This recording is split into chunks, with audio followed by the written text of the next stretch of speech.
আজ আমি বানাবো ক্ষীরোদ কাতলা। যে কারণে আমি 5খানা মাছ নিয়েছি। 5টা মাছের মধ্যে আমি স্বাদ মতো নুন আর গোলমরিচ মাখিয়ে ম্যারিনেট করে রেখেছি।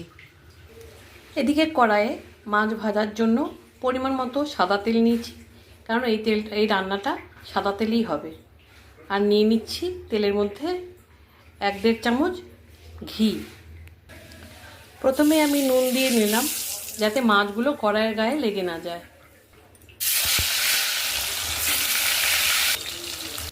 সমস্ত মাছগুলো আমি ভেজে তুলে রেখেছি।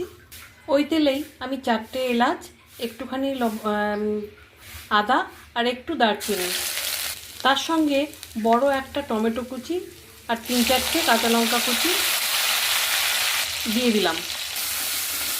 এদিকে আমি 1 কাপ দুধ নিয়ে নিয়েছি, তার মধ্যে উঁচু 1 চামচ ময়দা দিয়ে দিলাম। দিয়ে এটা আমি গুলে রেখে দিচ্ছি। স্বাদ মতো নুন, চিনি আর গোলমরিচ দিয়ে দিলাম।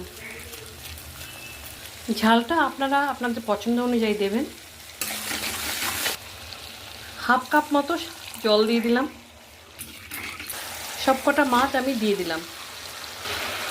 এবার দুধ আর ময়দার মিশ্রণটা দিয়ে দিলাম। এই সময় কিন্তু গ্যাসটা একদম কম করিয়ে দেবেন। এবার আমি গ্যাসটা অফ করে দেবো। ক্ষীরোদ কাতলা আমার একদম রেডি।